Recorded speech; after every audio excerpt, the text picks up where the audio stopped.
very happy Monday, and welcome to the TNC Sports Talk. My name is Justin. Today is June 8th of 2026. Hope everyone had themselves a good weekend. I know I did. It was a fun weekend. Getting especially when as summer, the weather gets hotter, summertime happens, and I spent a lot of time at the pool trying to do anything aquatic wise. So I had a pretty good time over the weekend, staying out of that heat. You know who's in heat? The Cincinnati Reds, man. We'll kick things off, and I gotta be honest with you. I am just, I don't want to sit here and say I told you so, but you know, I told you so. The Reds, they got swept against the Cardinals, and we'll talk about it plenty in our program today. But you just kind of ask yourself, when is the fire going to be lit underneath the Reds? We could sit here and talk about where the problems lie. The bullpen is the most inconsistent thing that this Reds has to offer. And that's the reason why I can't even tune in the ball games here lately, because no matter how good our rotation pitches, and they didn't have the best weekend like we would hope them, no matter how many runs this offense puts up, okay, despite not putting in runs, driving in runs and scoring position, they kept the games fairly close, at least 2 out of 3 games. But then when you turn it over to our bullpen, all hell breaks loose. And it's one thing after another. And I questioned this weekend Terry Francona's decision after throwing out there Sam Moll twice. Sam Moll came in on Saturday. He blew the save that we had, and then came out there in a tie ball game on Sunday and gave up the win again. And so it is consistently aggravating to not have any confidence in our bullpen. There's not a single guy in our bullpen today that you can trust to go out there in the seventh, eighth, or ninth inning, nonetheless being, collectively competitive and closing out ball games where you can't even throw out just one guy for one inning. And I ask myself, when is that light going to be lit underneath the Cincinnati Reds as we head into a big month that you're seeing fairly quickly become separated in the division? Milwaukee has 40 wins, 9 games back here, headed on a Monday, June 8th. And this NL Central that spent first two months of the season with winning teams are quickly separating themselves with teams that are just going to give up and run. And I don't want to think that the Reds are just going to roll over and say, this is it. But then you start asking yourself, well, how do we fix ourselves? How do we um, improve from the mistakes? I mean, Terry Francona had a team meeting after the sweep yesterday. And I'm trying, I'm just imagining what this team meeting was consistent of. How aggressive was our head coach, our manager to this organization? When I listened to the press conference, it sounded like he was soft. It sounded like, his address was, oh, well, we need to hustle. We need to sprint around the bases. And you know what? At what point are you going to stop this nonsense be livid and say, bullpen, pick up your game. Offensively, we're crap. We know we could do better. We should be doing better. The expectation is should be doing better. And you know what? I don't care who you are. I don't care if you're Gino. I don't care if you're Sal Stewart. I don't care if you're Tyler Stevenson. If you do not perform, we get rid of you. Earlier this year, I took a notice to saying, look, if you're not going to perform, Marte wasn't performing, he got sent down. I know we don't have the players down there in the farm system to bring up, but come on. Something has to give. And to make matters worse, in my opinion, we have no one value to offer because if we're going to go get somebody, it would be someone to tap into our bullpen to help that consistency. But who are you, if you're going to find someone that's better, who are you willing to give? There's nobody. According to MLB.com, in an article about one player who could be a value, they wrote in Cam Collier, who's currently, I believe, down right now in the AA. He's a prospect who could be intriguing. He's down there in Chattanooga, but he is blocked at the big leagues by Sal Stewart, by Ke'Bryan Hayes, by other prospects as well. And so, what are the options of moving Cam Collier? And who do you value? So, how high do we value him among Major League Baseball to go pick out there and say, all right, who's in the bullpen that we could collect? A name crossed my table over the weekend. He's pitching lights out. He's 38 years old. I believe he was a former Reds. I would love the Reds to even just show interest in signing him. He has an ERA under 1 this far in the season. I'm referencing to Aroldis Chapman. It's a long shot. He's out there in the East, in the American League. But would it be optional that the Reds pursue in a talent like Aroldis Chapman? And could Cam Collier be a chip in that market, and worth the trade? I'm not worried about position players. Yes, we need to fix scoring in runners and scoring position. We left the base loaded several times over the weekend and we couldn't score them in. So I'm not worried about that. What I'm worried about is our bullpen because there's nothing, we could put up as many runs as we can. But once we turn it over to our bullpen, if they can't execute and close out a ball game, then we don't have anything. Now, my hopes, heading into this road trip, it was a 6-game road trip. We finished 3 of them. We're headed out to San Diego. We'll talk about that series coming up in our program. And I said we need to finish 3-3.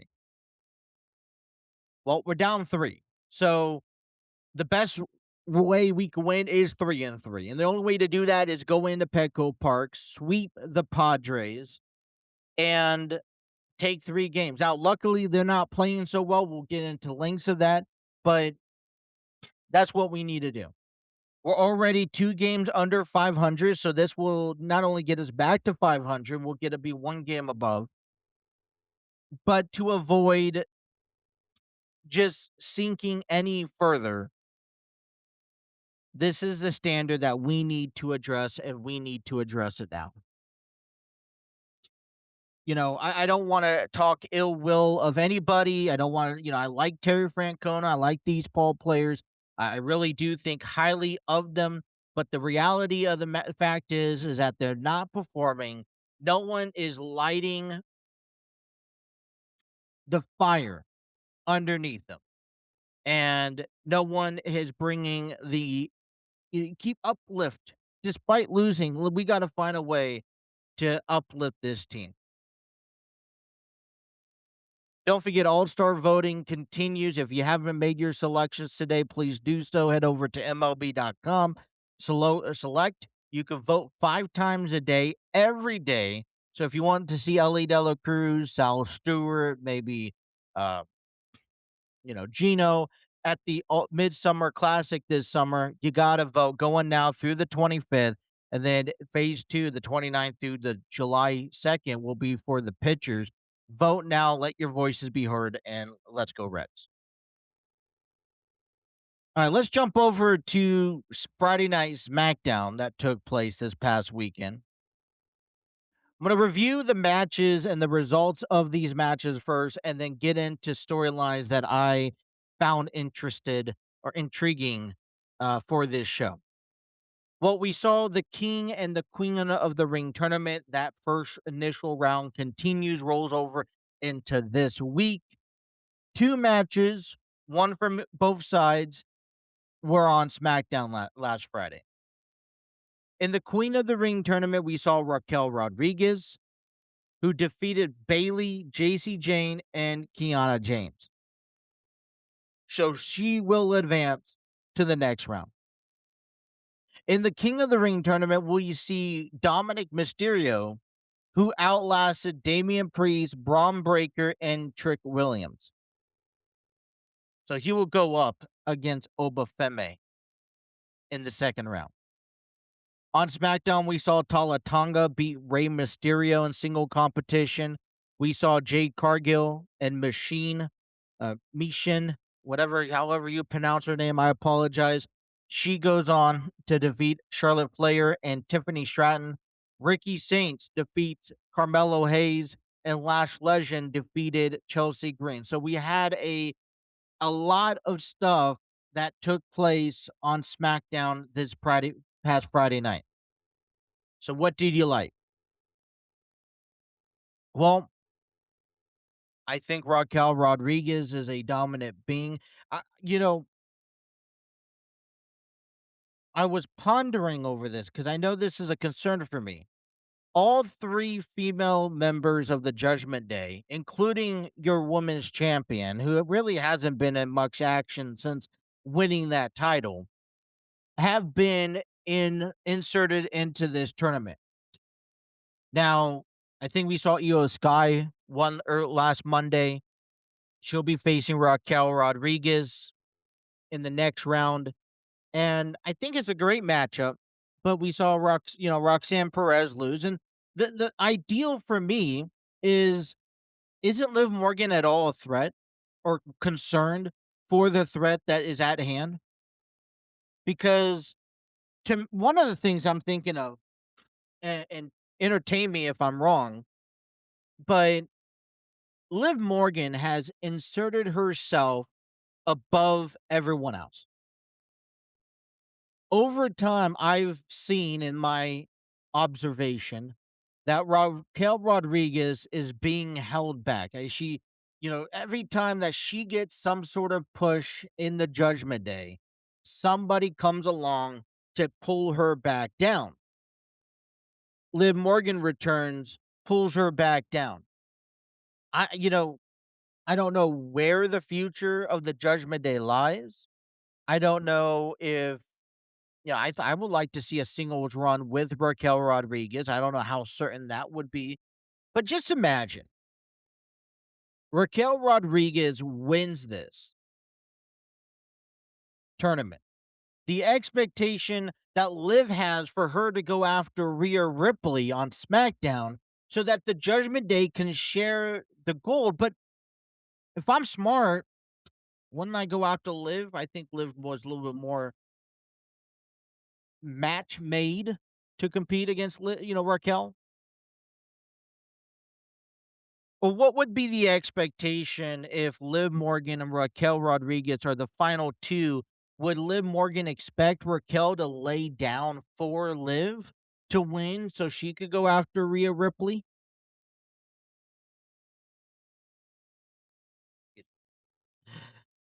I didn't expect Trick Williams to win last night. I didn't expect Damian Priest to win. I didn't understand why Liv Morgan delivered the low blow to Damian Priest. last night.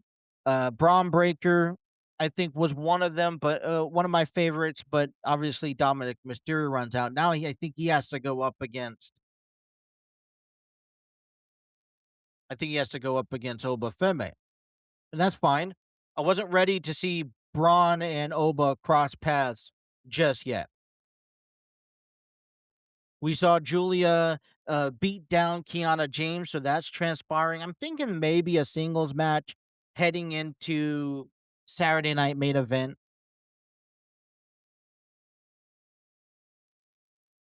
And then Chad Gable apologizes, I think, to Ray Phoenix for disrespecting the Lucha tradition, and all is forgiven. It baffles me. It is a bigger thing than I think a lot of people recognize here. When you at first mimicked and made fun of a luchador tradition with the mask, with the gimmick of El Grande Americano, it became a much bigger and fabulous entity that, I mean, over this past year and a half, so to speak, it's one of the biggest booming things in professional wrestling. And yes, it all originated with Chad Gable. And so, yeah, he loses. This is the direction of him moving forward. I want Chad Gable. I'm a fan favorite of Chad Gable. I want to see him excel in the WWE or whatever professional wrestling company. I think he's down for a championship. I like to see him up against maybe Penta and take that from him. But it's also very difficult when you create and build and help maintain an image as big as El Grande Americano, and that chapter officially closes by you revealing that you are the original El Grande Americano. So I have to feel for Chad Gable a bit. I would also kind of not want to show my face for a while. I failed. I let people down. I let the tradition down. Completely get it. But our key focus on SmackDown this past Friday gravitated our attention back to Clash in Italy, where we saw the undisputed WWE Championship match between Cody Rhodes and Gunther. And Cody Rhodes defeats Gunther via pinfall, but Gunther's foot was underneath the rope. The referee did not see it. So how was this going to be handled? It was up to Nick Aldis. Cody Rhodes comes out and mentions, and I wish earlier in the week he mentions this, and I wish that Cody Rhodes would have just hung on, waited until SmackDown to say anything. You took a little bit of authority out of Nick Aldis, in my opinion. Would have been great to see Nick Aldis back up against the wall a little bit. But Cody Rhodes offered a rematch. He admitted things happen, offer a rematch. What I like about that situation particularly is that it brings the human factor into professional wrestling. Hey, we're all human. We all make mistakes, and we're acknowledging the mistake, and I'm willing to make it right. So Cody Rhodes issues a rematch or offers a rematch, and Gunther replies, "Yes, I will take your rematch under the condition that there is a stipulation that I will name next week, June 12th, this Friday on SmackDown." Gunther will arrive and he will name his condition. And since everything is about conditions and whatnot, Cody Rhodes says to Nick Aldis on Fridays, "Look, that's fine. But my condition is we're going to go back into the States. We're going to go to Kansas City on June 19th, which is in 2 weeks. And that's when we're going to have this so-called condition match."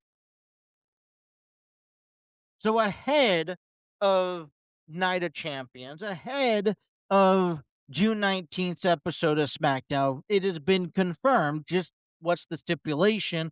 we will see Gunther and Cody Rhodes Part 2.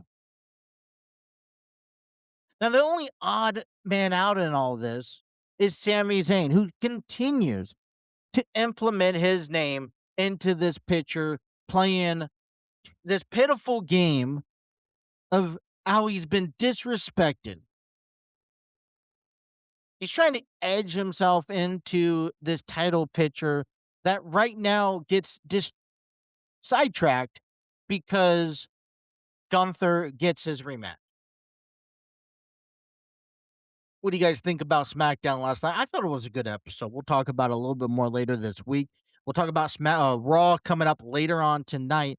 But we got to get down into the conversation of the Cincinnati Reds. They lost they got swept. It wasn't pretty. It starts off on Friday where the Cardinals put up 10 runs. And a matter of fact, it all starts in the very first inning. The Reds put up 3 runs against the Cardinals. And in the first inning, bottom half of the frame, we see a routine ground ball to second base get thrown over to first. Sal Stewart catches it, but the umpires rule that Sal was off the bag and the runner was safe. Well, the Reds challenged that play. The call was stand. And Terry Francona was not so happy about that as he goes out and challenges that call. Now, you can't do that, and that resulted in him getting ejected. For the first time this season, Terry Francona was ejected because of an argument that he called that was upheld by a challenge. Now, a couple factors into this.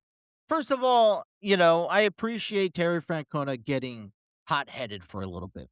For the wrong reasons, to be honest, I feel like he needs to be more hot-headed. And that's what I wish we would have saw a little bit more yesterday in the team meeting. Hot-headed Terry Francona. When is the foot going to be put down with the Reds and their performance? Especially with how we listen to him in his reports, he doesn't seem to be phased. It's just the typical process. You got to trust the process, and things like this happens. And I don't know how he can stay calm and collective, but I'd have a hole punched through that wall after all that. Brady Singer went 4 innings, giving up 4 hits, 4 runs, 3 walks, 6 strikeouts. The other thing on that ejection, I'm going to call how it is. From what I saw, Sal Stewart was dragged off the bag. I'm sorry, but don't sit there and tell me we're upset with the call that stood at the bag. It was a routine ground ball to second, and Matt McLain couldn't make the simplest throw over to first base. If Matt McLain made a simple throw to first base for Sal Stewart, who didn't have to lunge to the mound, then we wouldn't have to have that ejection from Terry Francona. We would have gotten out of the inning. Things would have been better. So as much as the highlight goes to Terry Francona getting ejected for wrong reasons, the wrong reasons to get hyped about, Matt McLain needs to make that simple throw, and he did not. And on top of that, the Reds had 3 errors in that game. Saturday, it goes down. We have this lead. Sam Moll blows the save, gives up a 2-run home run in the bottom of the 8th inning. We have the bases loaded. Sal Stewart comes to the bat, and he challenges a call that he thought was a ball. It turns out to be a strike. He ends up grounding into second base for the complete game. Cardinals win 6-5. Nick Lodolo pitches 5 innings. Let's talk about that great outcome, despite giving up 9 hits on 4 runs. Brett Laudo, who's came back from injury, went 3 innings. I say expected. 1 hit, no runs. I think what really got him was the pitch count, 5 walks, 4 strikeouts. I think that has to go noticed. The Reds win. It was a tie game, heading into the late innings, Sam Moll is decided, hey, we're going to go out with them again because it's not like he just blew a save, gives up 2 hits, 2 runs, picks up the loss. On a day where Matt McClain hits 2 home runs. By the way, he also hits a home run on Saturday. So we lose very close games we can't complete, and the clear indication is that this is our bullpen. Because we were in the game on Saturday, we were in the game on Sunday. We, matter of fact, had the lead, and we could not hold our own in the 7th, 8th, or 9th. So, one, I'm questioning myself. I'm actually questioning Terry Francona. What are we doing? Throwing Sam Moll out there, who just blew a save, back out there, who now then gave up 2 hits on 2 runs. Where's Caleb Ferguson? Where's Chris Paddock? Tony Antone, TJ Antone is the only suitable guy that I could rely on. Even Tony Santillan is uncredible.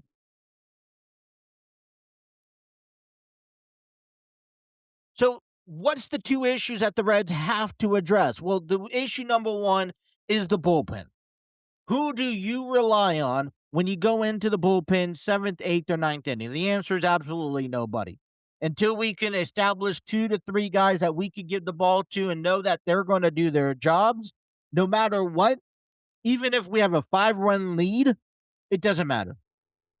And 2, let's face it, there is times, and there's always been times, where we just cannot get runners in on scoring positions. Come on. Capitalize. Bloop and a blast. Nothing is working the Reds' way. And how much patience do we have on our management, on our playing staff? I get it. It's a long season, but come on. This is absolutely ridiculous.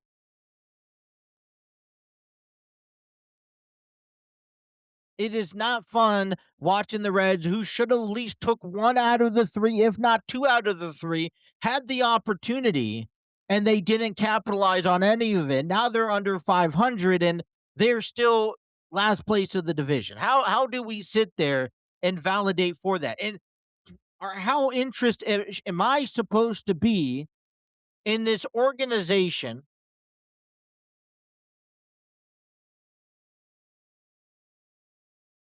when this is what all we have? And we want to talk about potentially trading somebody. Who do we have to trade with? And the value. As mentioned earlier in the hour, we mentioned Cam Collier, a good option, a good decision, sure. What about Blake Dunn? What about Edwin Arroyo? What about, the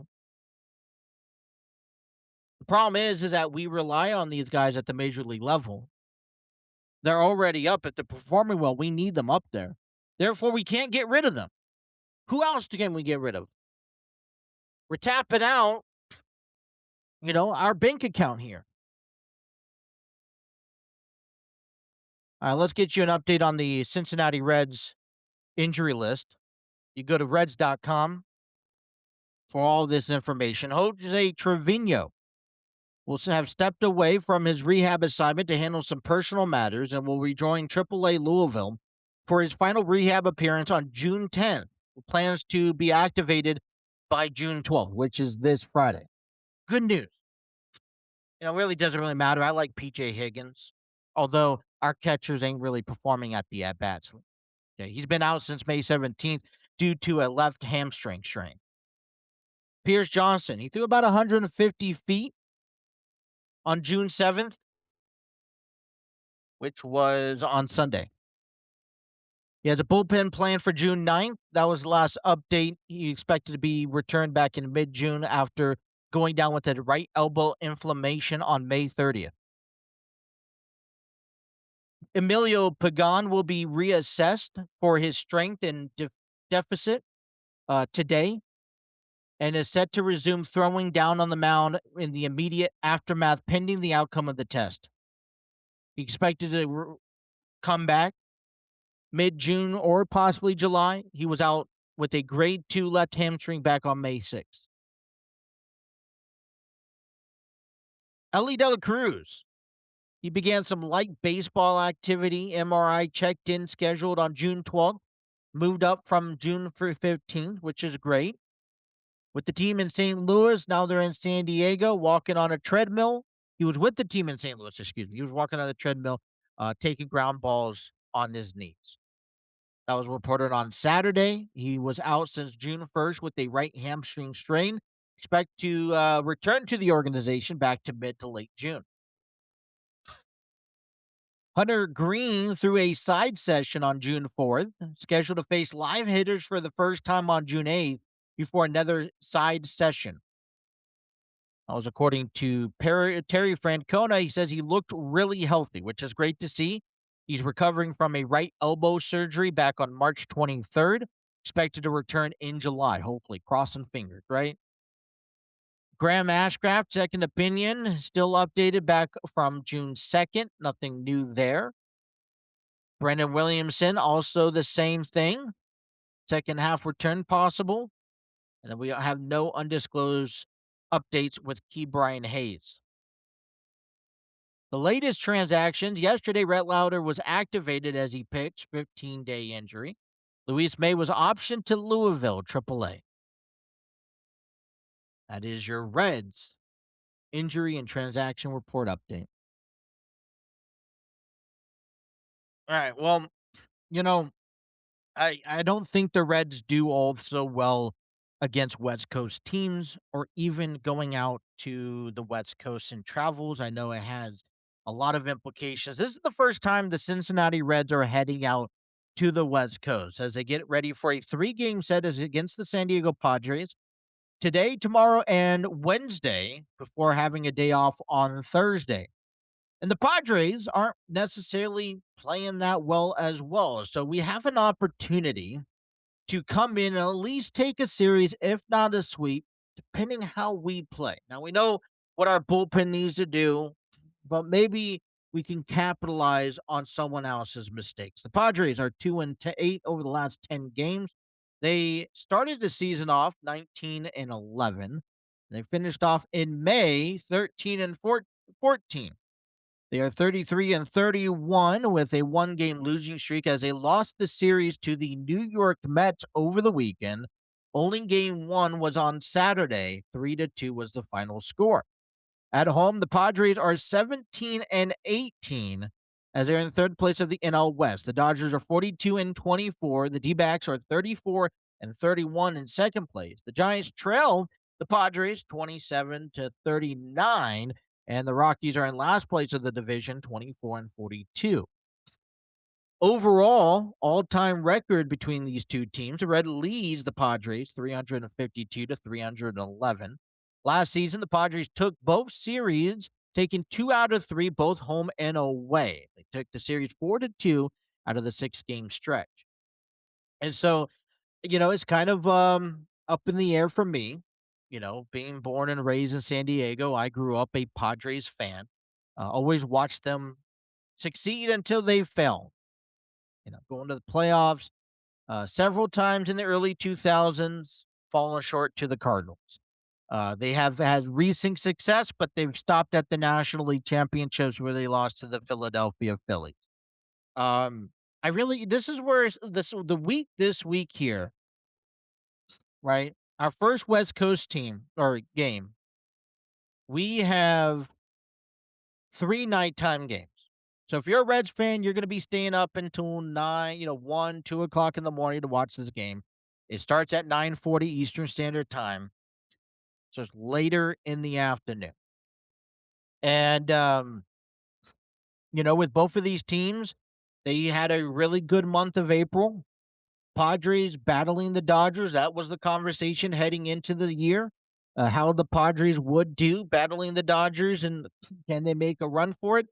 Well, in May, things turned around because there was a lot of questions that the Dodgers were hanging on. I know the question was, well, what about the bullpen? I was even watching a little bit of the Dodgers and Angels game back on Saturday where they put up 9 runs in the first inning. Gosh, that's the Angels. Poor performance, great. But it's one. Dodgers just prove that you got to stay on top of it. If not, you're going to be shuffled in the mix. And once you start going, you start going. The Padres, good news, they're still above 500, right? So this is a series where it really just doesn't matter who wins. Yeah, I'm rooting for the Reds, but I'm also rooting for the Padres. So it's a weird combination here, but it is a combination nonetheless. Well, tonight's game first pitch is at 9:40 p.m. Eastern Standard Time, available on Reds TV, or you could watch it on Fox 19. You can also listen to the game on WLW. The Reds 31 and 33, fifth in the NL Central, will send out left-handed pitcher Andrew Abbott on the mound. He's 4 and 3 with a 4.06 ERA. He last pitched on June 2nd, which was a Tuesday, where he went 6 innings against the Royals, where he went 6 innings, giving up 5 hits, 3 runs, 4 walks, and 5 strikeouts. The Padres are 33 and 31, third place in the NL Central. They'll send out right-handed pitcher Walker Buehler. Walker is 3 and 3 with a 4.53 ERA. Last pitched on June 3rd, which is a Wednesday last week, in Philadelphia, as he gave up 4 hits, 1 earned run, 2 walks, and 6 strikeouts. As I mentioned, in order for the Reds to finish off this road trip, okay? Just let me give you a little bit of a head of schedule here. The Reds will take on the Padres. They'll have an off day Thursday. Come back to Great American Ballpark. They'll host the Diamondbacks, which we just told you where they're at in the division, and then the Mets. Then I think they go out to Yankee Stadium following that. All I'm saying is that it's hard to maintain ourselves supporting this team when we see the future ahead of us, and the future hasn't happened yet. And the only people who could change that are the people in that locker room, the staff in that locker room, getting these games ready. I know that they've done their due diligence, and that's all fair. But something has to give. A fire has to be lit with this organization, and it has to happen now, or else you're going to find yourself quickly falling away from everything. And if that's what we want, then we could just roll over tomorrow. Let's talk about Bengals football and the hype that the Bengals have going to the Super Bowl. But I like to keep the Reds conversation going a little bit more, at least until the beginning of September, right? Well, this is why we are also an overall rounded sports show, not just Cincinnati local. So, with that being said, let's talk about what's going on in the National League Central. As weekend actions continued, we saw the Giants take on the Cubs at Wrigley Field. They had a Sunday night game on Sunday, but let's start back with Friday. The Giants beat the Cubs 18-3 final score. On Saturday, the Cubs came back and beat the Giants 3-2. And on Sunday, in a extra inning dweller, the Giants beat the Cubs 2-1, taking the series of a 3-game set. Pittsburgh was over in Atlanta as they took on the Braves. They lost game 1 3-2. 6-3 was the final score.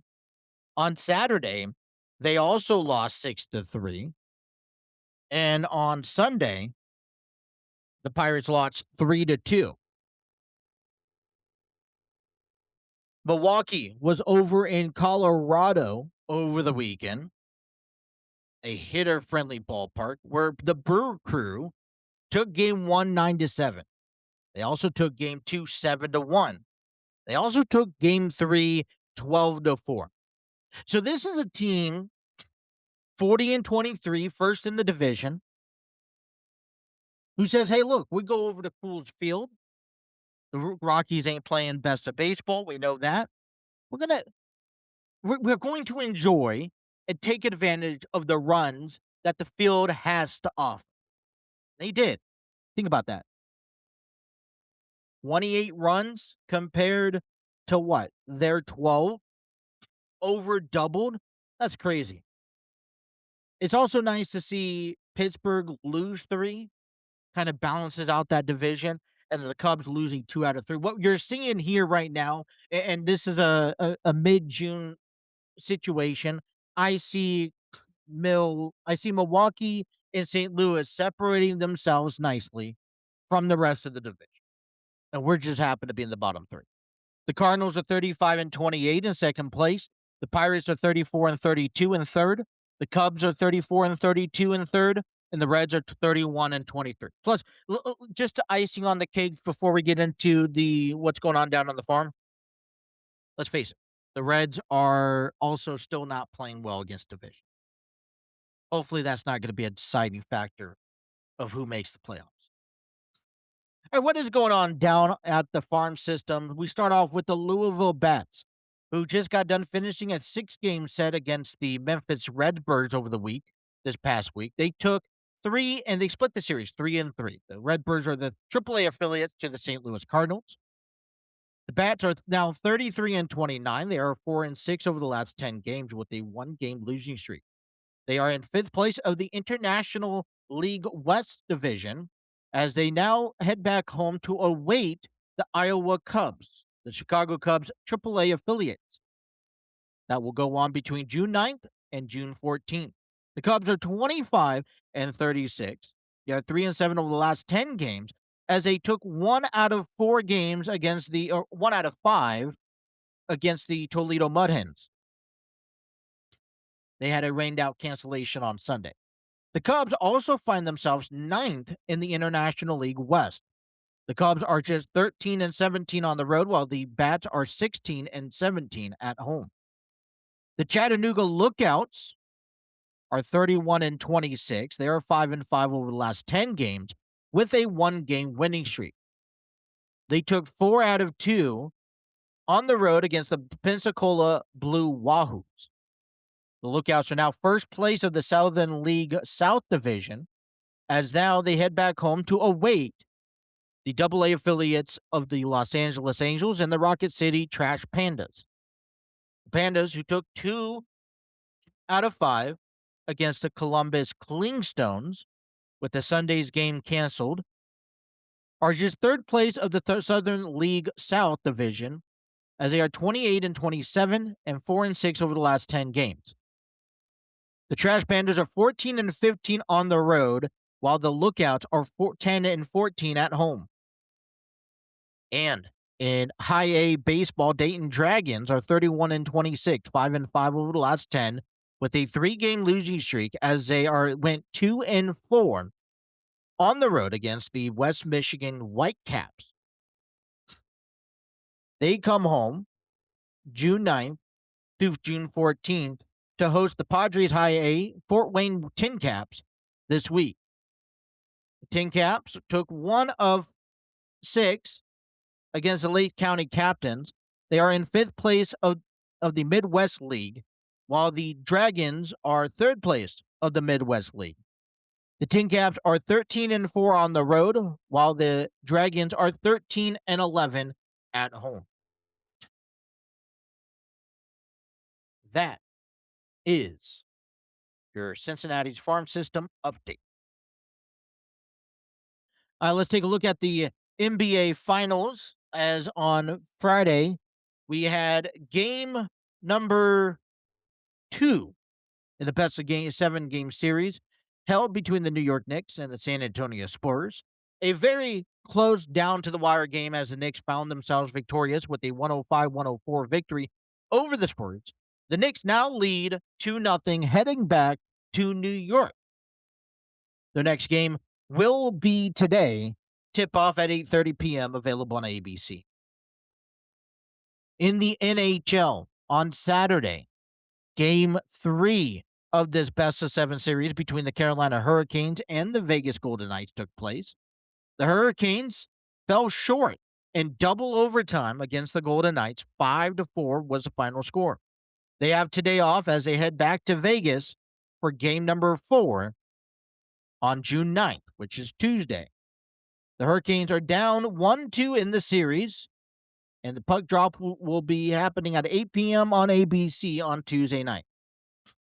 For more information about your NBA Finals and Stanley Cup playoffs, go check out CBSSports.com. All right, over the weekend, NCAA baseball tournament continues with the regional, super regionals.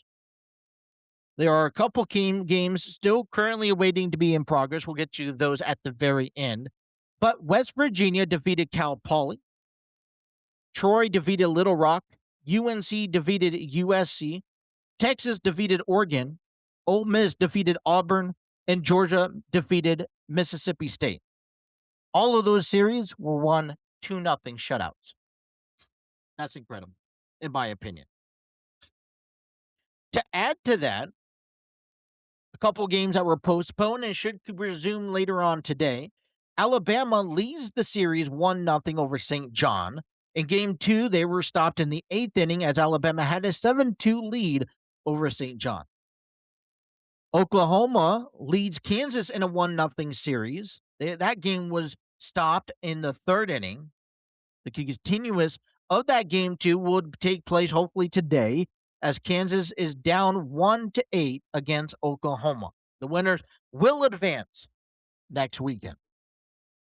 That is your NCAA baseball tournament. All right, what's going on in the FIFA World Cup news? This is going to be lengthy, so please pardon me.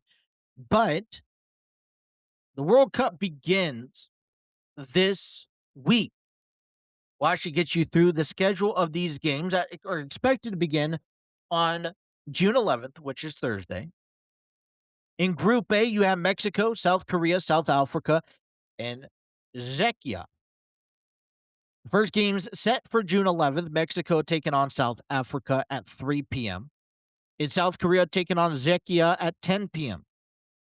In Group B, we have Canada, Switzerland, Qatar, and Bosnia and Herzegovina. That group will begin play on Friday, June 12th. Canada and will take on Bosnia and Herzegovina at 3 p.m. In Group C, you have Brazil, Morocco, Scotland, and Haiti. On Saturday, June 13th, we have Brazil taking on Morocco at 6 p.m. and Haiti taking on Scotland at 9 p.m. In Group D, we have Team USA, Australia, Paraguay, and Turkey. On Friday, June 12th, USA will take on Paraguay at 9 p.m. Group E, we have Germany, Ecuador, Ivory Coast, and is it Curacao? Is I saying that team right? Germany versus Curacao at 1 p.m. and Ivory Coast taking on Ecuador on 7 p.m. on Sunday, June 14th. And in Group F, we have a couple more groups. Group F, we see the Netherlands, Japan, Sweden, and Tunisia. On Sunday, June 14th, Netherlands take on Japan at 4 p.m. Sweden takes on Tunisia at 10 p.m. In Group G, we see Belgium, Iran, Egypt, and New Zealand. On Monday, June 15th, Belgium takes on Egypt at 3 p.m. Iran takes on New Zealand at 9 p.m. And then Group H, you have Spain, Uruguay, Saudi Arabia, and Cape Verde. They begin play on Monday, June 15th, as Spain takes on Cape Verde at noon. And then on Saudi Arabia, will take on Uruguay at 6 p.m. In Group I, we have France, Senegal, Norway, and Iraq. On Tuesday, June 16th, France will take on Senegal at 3 p.m. Iraq takes on Norway at 6 p.m. Group J, Argentina, Australia, Algeria, Jordan. On Tuesday, June 16th, Argentina will take on Algeria at 9 p.m. On Austria will take on Jordan at 12 a.m.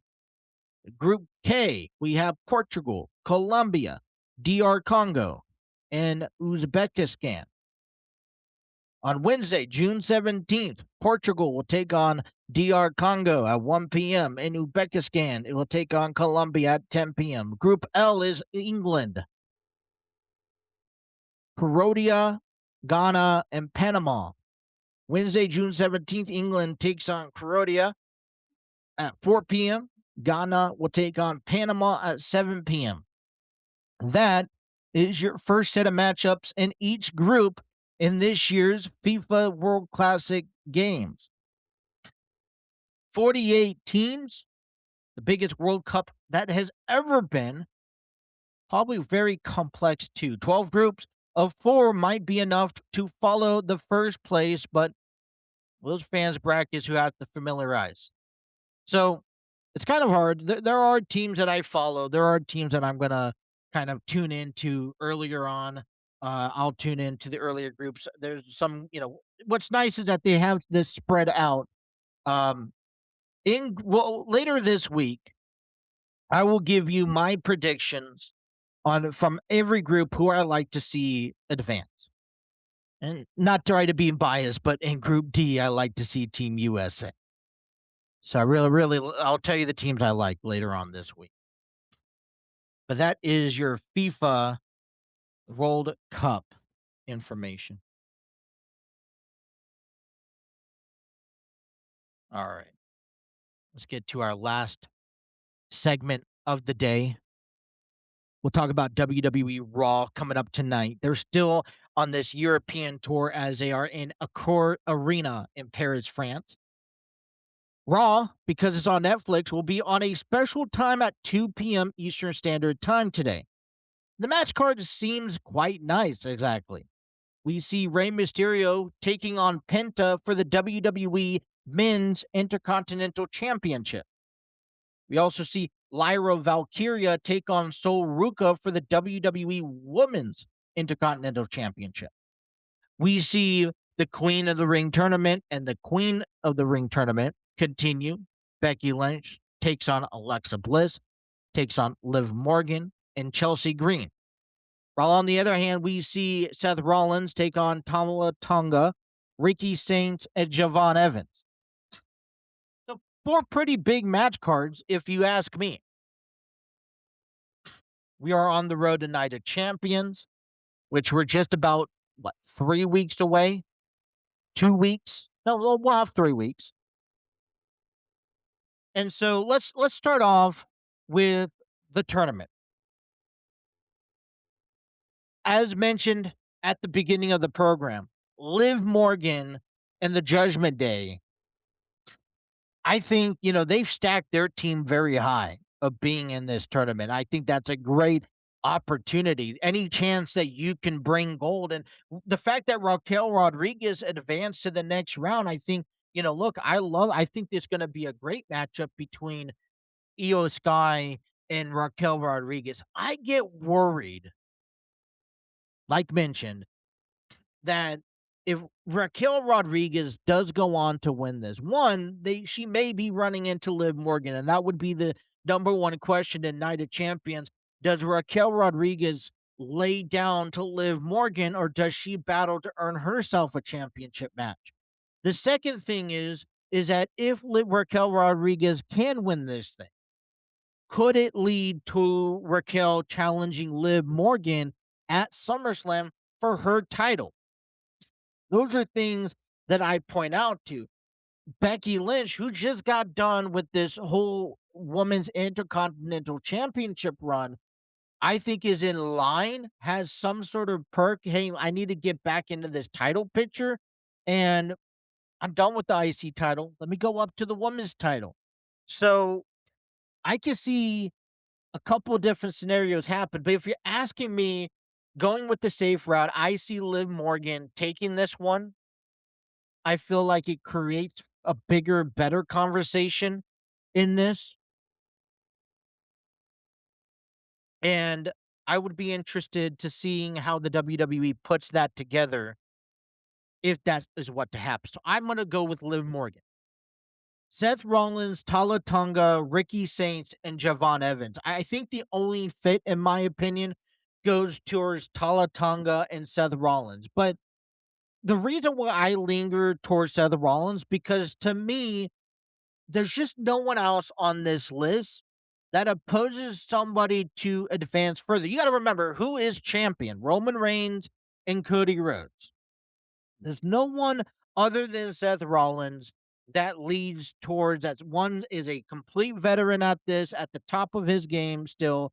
Uh, he's kind of been on this resurgence since losing to Braun Breaker, and I've always found that interesting. Okay, they're 1-1 apiece, and so if Seth Rollins wins, I'm thinking just storyline here, so bear with me. Seth Rollins wins, it gives the Vision a reason to interfere some way, shape, or form in the upcoming weeks. But there's also been speculation about watching Seth and Roman Reigns clash at SummerSlam. Um, but I feel like everything to me goes back around to Seth. Now, this also could be a decoy match that, no, I want to say decoy, but a match that honestly someone else takes and steps up to for now. So, does the Vision take out Seth Rollins, leaving one of these three men to win, just to, give an interesting, compelling underdog match heading into the next round? The big question I ask here is, the Vision continues. This would be a problem for me. The Vision continues to fall apart. Every time they build up, they fall backwards. Okay. Braun Breaker gained a lot of momentum beating Seth Rollins. Now he's back down with the chain. Obviously, you have Logan Paul, who's dealing with an injury. And it just seems to me like the direction of the Vision is uncertain. It's unclear. So do they need help by adding another member? Do they continue to pursue their feud with Seth Rollins that seems to be ongoing? Or what is their next moves? Then, in the championship perspective, Rey Mysterio earning himself a title match against Penta for the IC title. I think this will be a fun match. This is not the first time we've seen these two men compete in the ring before. Well, I guess we'll see if anyone interferes in that one. The Women's Intercontinental Championship, Lyra Valkyria, who has not been able to challenge for the IC title since losing it to Becky Lynch. She'll have a chance to reclaim it. I think this is these are two young athletes. Yeah, I know one's a little bit more established than the other, but you have established versus an upcoming. But the fact is that these are two young athletes that are going to showcase their skills in the ring. This is kind of like this. Hey, there's no one new into this. Let me refresh. There's no one at this is the new generation, the new era of WWE. This is the two females that could potentially have your WrestleMania headlines in the next 5-6 years from now. So getting a chance to see that early with the Intercontinental Championship on the line is something wonderful to see. The big question coming out of Raw, we saw Jacob Fatu acknowledge and join the bloodline as he acknowledged Roman Reigns as the tribal chief. That's I know that there is still family drama within, but now you start asking yourself, well, who steps up and who's next in line, right? Do we wait until Night of Champions to find out, which is only in a few weeks? But until then, you don't want the bloodline to lose any momentum. So, how do you continue to develop that story? One of the things that were mentioned was LA Knight, who's kind of been whining about the Usos and about how Adam Pierce is on one side. Well, could we possibly see, which would create something, but more for LA Knight to do now?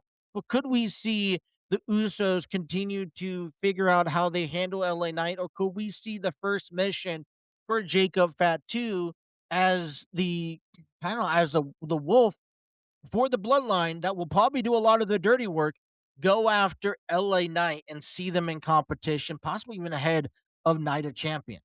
So SmackDown, earlier start time, 2 p.m. on Netflix today.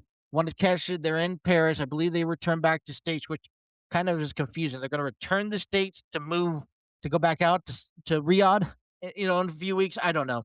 But Raw's tonight. That is all the time I have for you guys today. I want to thank everyone for tuning in and watching, or if you're listening to us on our audio apps, we appreciate you. Please hit that like, share, and subscribe button. Have those notifications on so you don't miss a single episode. You can also follow us on our social media pages. We're available on Facebook, TikTok, Twitter, and Instagram. We'll be back again tomorrow, noon to 1 Eastern Standard Time. We'll talk more sports. Hopefully the Reds pick up their first victory in quite some time. But Uh, that is it. That's all the time I have for you guys today. I want to thank you guys for tuning in again. My name is Justin. You guys are listening to the TNC Sports Talk. Until tomorrow, you guys have a great rest of your day. Take care.